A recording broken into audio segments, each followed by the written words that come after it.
My husband had just kissed me goodbye, leaving me in our perfect, predictable life. I had no idea that an hour later, a chance trip to the bank would reveal a betrayal woven by the two people I trusted most. The scent of coffee and Mark's cologne still lingered in the air, a familiar and comforting ghost of our morning routine.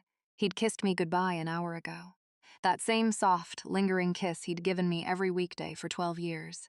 He'd squeezed my hand, told me he loved me, and reminded me to call the plumber about the leaky faucet in the guest bathroom.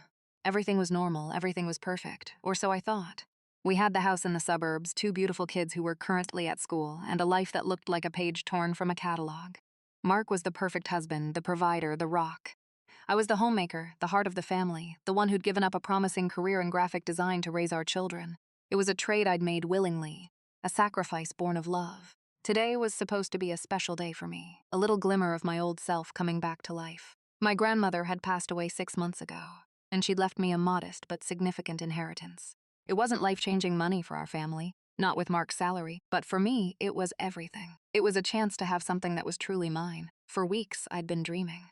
I'd spent late nights sketching out business plans on a notepad I kept hidden in my nightstand, a small bespoke stationery business. It was a silly dream maybe, but it was mine.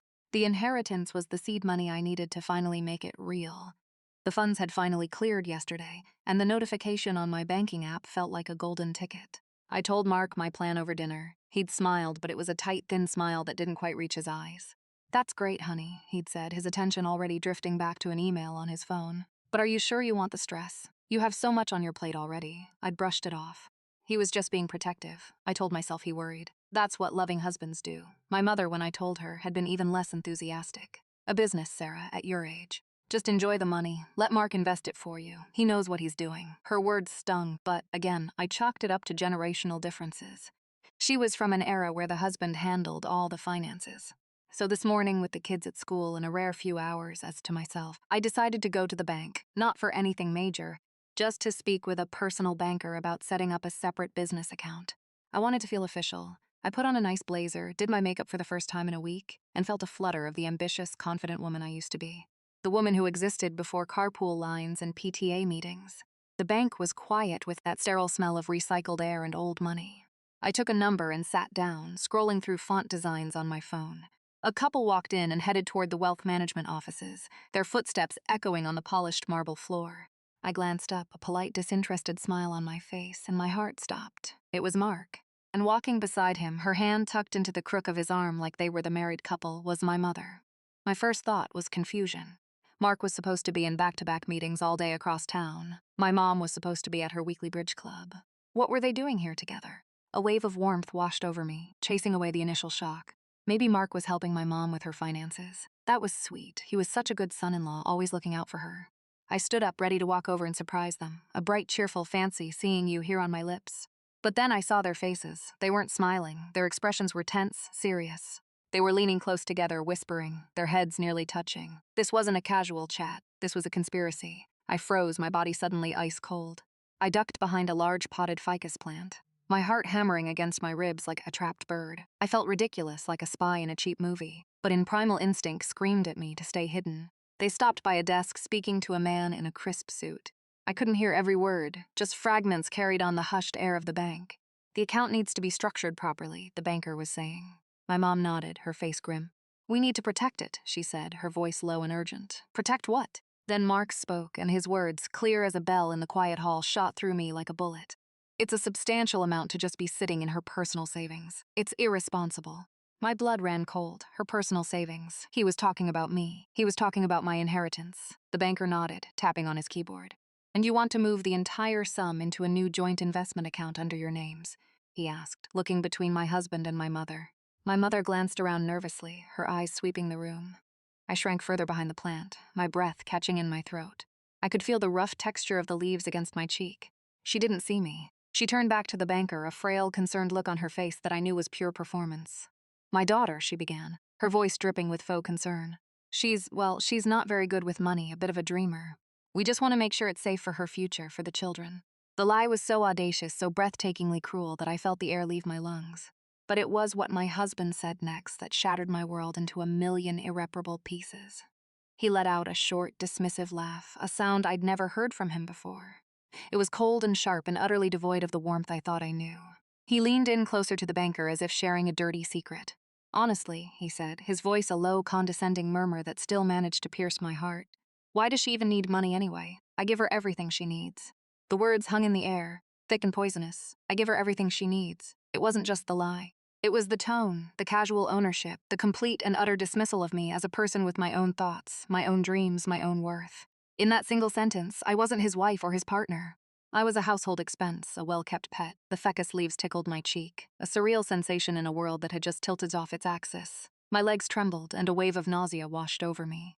I had to get out. I had to get out before I retched on the polished marble floor or screamed a string of words that would get me escorted out by security. I backed away slowly, my movements clumsy and loud in my own ears. My handbag, suddenly feeling impossibly heavy, slipped from my numb fingers. It hit the floor with a soft thud. The contents, my wallet, my phone, a tube of lipstick, scattering in a small, messy circle. I froze, my eyes wide with panic, convinced the sound had been as loud as a gunshot. I dared a glance toward the desk. Mark and my mother hadn't even turned around. They were still engrossed in their conversation with the banker, nodding along as he explained the finer points of their treachery. They were so confident I was at home planning dinner or folding laundry that the possibility of my presence here didn't even exist in their universe. My hands shook as I scrambled to pick up my things, shoving them back into the bag without looking. Then, without a backward glance, I turned and walked fast and jerky out of the glass doors and into the jarring sunlight. The drive home was a blur. I don't remember stopping at lights or turning corners. My mind was a chaotic slideshow of the past 12 years, every memory now tainted, every loving gesture re-examined under this harsh new light. Mark's insistence on managing all our finances, which I'd always seen as him taking a burden off my shoulders, now felt like a strategic move to keep me ignorant and dependent. My mother's constant little digs about my expensive hobbies and how lucky I was to have a husband who let me stay home. It wasn't concern, it was a long, slow campaign of infantilization. They had been working in tandem, a pincer movement, on my independence, and I had been too blind, too trusting to see it. When I walked into my house, the silence was deafening. This home, my sanctuary, the place I had poured my heart and soul into creating, suddenly felt alien. It felt like his house. The photos on the mantelpiece of our smiling family seemed to mock me. There we were on vacation in Hawaii, Mark's arm around me. He looked so happy. Had he been thinking then about how much he was spending on me? When he bought me the expensive camera for my birthday, was he mentally logging it as another item on the list of everything she needs? The grief was a physical weight in my chest, but something else was beginning to bubble up beneath it, a cold, hard rage. It started in my stomach and spread through my veins, sharpening my senses and clearing the fog from my brain. I was not going to cry. Not yet. Crying was for later, now was for answers. I walked straight past the kitchen, past the laundry room with its mountain of tiny socks, and went to the one room in the house that was exclusively Mark's, his home office. The door was slightly ajar. I pushed it open. It was immaculate as always. His mahogany desk was clear except for his laptop and a neat stack of papers. For 12 years, I had respected his privacy, never going through his things. That respect was now a casualty of war. I went straight for the laptop. It was password protected, but I knew the password, our wedding anniversary, and our kids' initials. The irony was so bitter, it tasted like acid in my mouth. My fingers flew across the keyboard, a strange sense of detachment washing over me. I was watching a movie of someone else's life falling apart. I opened his email, my heart pounding. I typed my mother's name into the search bar. A list of email threads appeared, stretching back months. The most recent one was from last night. The subject line was simply the plan. My blood ran cold. I clicked on it. It was from my mother, heard from the bank. It read, "The funds are available. We can proceed as discussed tomorrow at 1000 a.m. You'll need to bring the documents we prepared." Mark had replied with a simple confirm documents. What documents? They couldn't move my inheritance without my signature, could they? Panic seized me again. Forgery. It seemed too brazen. There had to be something else. My eyes scanned the pristine office, searching for anything out of place, and then I saw it. That's the bottom right drawer of his desk. It had a small silver lock, a lock I'd never noticed before. My hands trembled as I grabbed a heavy-duty letter opener from his penholder. I wedged the tip into the gap and pried. The cheap lock gave way with a pathetic splintering sound. Inside was a single slim file folder. It wasn't labeled with a client's name or a project code. It was labeled with my maiden name, Sarah Caldwell. My breath hitched. With a shaking hand, I lifted the folder out and opened it on the desk. The first page was a printout of my inheritance account statement. The second was a document from a wealth management firm outlining a proposed investment portfolio with Mark and my mother listed as joint account holders. But it was the document tucked underneath those that made my vision swim. It was a durable power of attorney. It gave Mark complete and total control over all my financial assets, effective immediately in the event I was deemed incapacitated.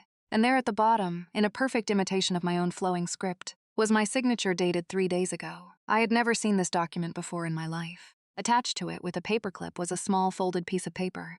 It was a doctor's note written on official letterhead from a physician I'd never heard of, stating that I was suffering from severe emotional distress and cognitive decline following my grandmother's death, making me unfit to manage my own affairs. The doctor's note was a masterpiece of cold clinical cruelty. Every word was a calculated strike designed to paint me as fragile, unstable, and incompetent.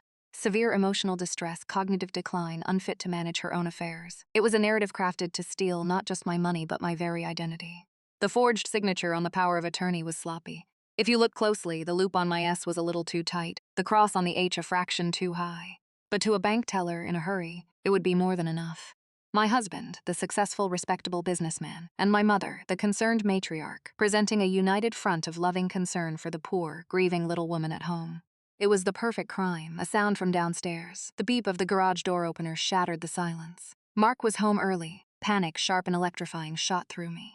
I slammed the laptop shut, shoved the folder back into the broken drawer, and tried to jam it closed. It wouldn't catch. The splintered wood was a glaring beacon of my trespass. I didn't have time. I could hear his footsteps in the kitchen, the familiar clink of his keys hitting the granite countertop. "Sarah, honey, you home?" he called out, his voice the same warm, loving tone he always used. The sound of it made my skin crawl. "In your office." I called back, my voice surprisingly steady. I had to look normal. I had to act normal. I stood up, smoothing down my blazer, my mind racing. What could I say? How could I pretend I hadn't just unearthed a plot that had completely detonated my life? He appeared in the doorway, a smile on his face. He was holding a bouquet of my favorite flowers, stargazeries. The hypocrisy was so profound, it was almost comical. "Hey you," he said, stepping into the room. "Got off early. Thought I'd surprise you." He leaned in to kiss me, but I turned my head at the last second, and his lips brushed my cheek. I hoped he would attribute my coolness to me being busy. He didn't seem to notice. His eyes scanned the room, and for a terrifying second, they lingered on the desk drawer. I held my breath, but then his gaze shifted to me. "Everything okay? You seem a little distracted. Just work." I lied, gesturing vaguely toward his laptop. "I was trying to use your computer to look up some suppliers for my stationery business. Mine is running so slow." It was a weak excuse, but it was all I could come up with. "Oh, right, the business," he said, the slightest edge to his voice. He placed the lees on the edge of his desk. "We need to talk about that, Sarah. Here it comes." I thought the gentle condescension, the loving concern, that was just a mask for his control. "It's just I've been thinking." He began sitting on the corner of his desk, adopting his most earnest husband knows best expression. "With the inheritance, it's a lot of money, a big responsibility. And I know how much you want this little business, but maybe it's better to be smart about it. Let the money work for us, for the kid's future." I just stared at him, my face a carefully constructed mask of neutral interest. Every word he spoke was a lie, a carefully polished stone laid on a path to my financial ruin. He had no idea that I knew. He thought he was still managing the situation, gently steering his fragile, flighty wife away from her silly little dream. "What do you mean?" "Let the money work for us," I asked, my voice dangerously quiet. He brightened, sensing he was making progress. "Well, I was talking to your mom about it, actually," he said. And the casualness with which he dropped her name into the conversation sent another jolt of ice through my veins. "She's worried about you, too. We both think the best thing to do is move the money into a managed fund, something secure, low risk. I could handle it all. You wouldn't have to worry about a thing." He smiled, a picture of benevolence. "You could still have your little hobby, of course. I'll give you a budget for it from our main account. I'll give you." The words echoed the ones I'd overheard at the bank. The rage I'd been suppressing began to simmer, hot and undeniable. I had to get him out of the office. I had to get away from the broken drawer and the damning evidence it held. I forced a smile, a brittle, fragile thing. "That's really thoughtful of you to look out for me, Mark, and for Mom, too. Let me think about it, okay? I'm just a little overwhelmed today." I stood up, moving towards the door. "I'm going to put these beautiful flowers in some water." He seemed satisfied with my placid response. He was used to me deferring to his judgment. I walked out of the office, my back ramrod straight, and went to the kitchen. My hands were shaking so violently I could barely fill the vase. As the water ran, my mind raced. I needed proof, hard proof. The forged documents in his office were a start, but I needed more. I needed to know who this doctor was. I needed to see their communication. While my back was to the living room, I heard Mark's phone chime with a text notification from the coffee table where he'd left it. I glanced over my shoulder. He was still in his office, now on a call, his voice a low murmur. On autopilot, I set the vase down and walked to the coffee table. My heart was a frantic drum against my ribs. I knew his passcode too, our son's birthday. I picked up the phone. My thumb hovered over the screen. This was it. There was no going back after this. I unlocked it. The screen lit up with his text messages. The top one was from my mother. It had arrived just a minute ago. My eyes scanned the words and the world swam before my eyes. It wasn't about the bank or the money. It was about something else entirely. Something so much worse. A betrayal so profound I hadn't even allowed myself to consider it.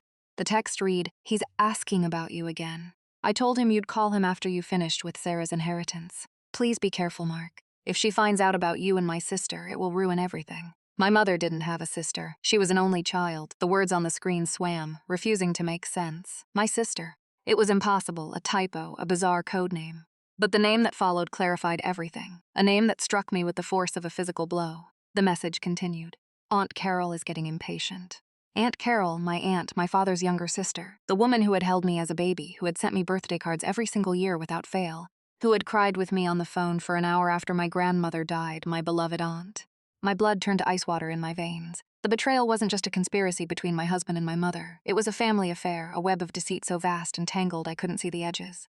Mark and my aunt. The thought was so repulsive, so fundamentally wrong that my mind buckled. I reread the text, my fingers clutching the phone so tightly. I was surprised the screen didn't crack.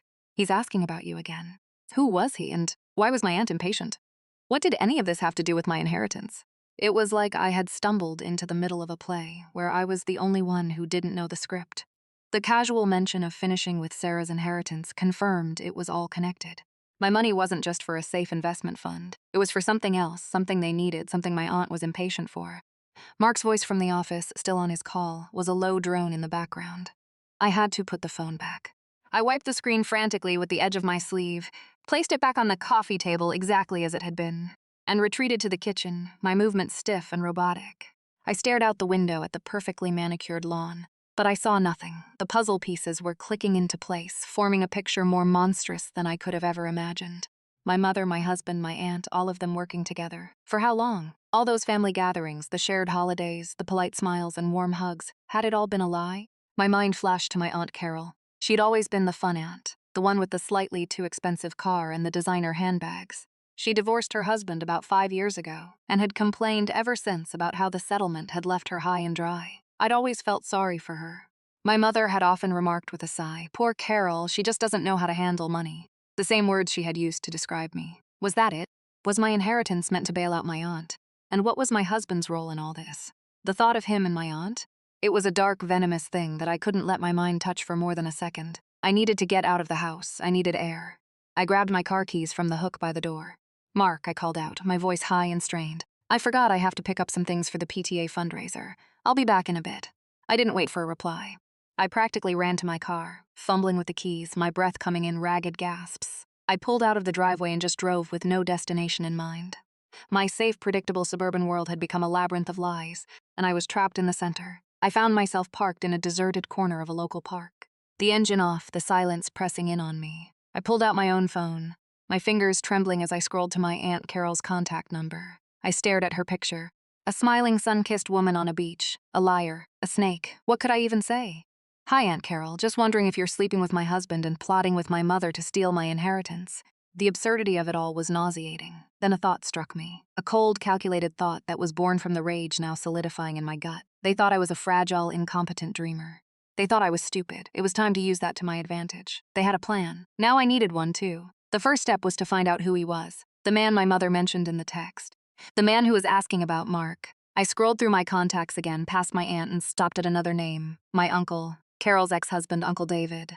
They'd had a bitter divorce and hadn't spoken in years. David was a quiet man, an accountant, the polar opposite of my flamboyant aunt. He was meticulous, detail-oriented, and he had never liked my mother or Mark, something I'd always dismissed as post-divorce bitterness. Now it seemed like shrewd judgment. Maybe he knew something. Maybe he had seen something. It was a long shot, but it was the only shot I had. I took a deep breath and hit the call button. He answered on the second ring, his voice cautious. "Sarah, is everything all right?" We rarely spoke. My call out of the blue was an immediate red flag. "Hi, Uncle David," I said, trying to keep my voice light. "Sorry to bother you. I know this is going to sound really strange, but I need to ask you about Aunt Carol." There was a heavy sigh on the other end of the line. "What has she done now?" he asked, his tone weary and resigned. "It's about her finances," I hedged. "I know it's none of my business, but she's been asking to borrow some money, a lot of money, and I let my voice trail off. hoping he would fill in the blanks. The silence stretched for a few moments. Then he spoke, his voice low and grim. "Sarah, stay away from her. I'm serious. Don't give her a dime. She's not just in debt. She's in trouble. Deep trouble." "What kind of trouble?" I pressed, my heart hammering. "Who is she involved with?" He hesitated. "You don't want to know these people. The man she's tangled up with, he doesn't play games. His name is Julian Vance. He's not the kind of person you borrow money from and don't pay back. Julian Vance." The name was unfamiliar, but the way my uncle said it sent a shiver down my spine. "Why is she involved with someone like that?" I whispered. There was another long pause, and then my Uncle David dropped the bomb that explained everything. A single piece of information that made the entire conspiracy click into horrifying focus. "It's not just her," he said, his voice heavy with the disgust he'd clearly been holding in for years. "Mark introduced them. He's been using Carol's accounts to move money for Vance for years. It's some kind of laundering scheme. My guess is Mark got in too deep, owes this guy, and now he's desperate. He's probably promised Vance that inheritance money to clear his own debt." The park faded away. The chirping birds, the distant laughter of children. It all dissolved into a low hum in my ears. Laundering scheme. The words didn't belong in my life, a life of bake sales and soccer practice. Mark, my dependable, risk-averse husband, wasn't just a controlling cheat. He was a criminal. He hadn't just gotten tangled up with my aunt. He had dragged her into his own filthy world. And now he was trying to use my grandmother's legacy as a get-out-of-jail-free card.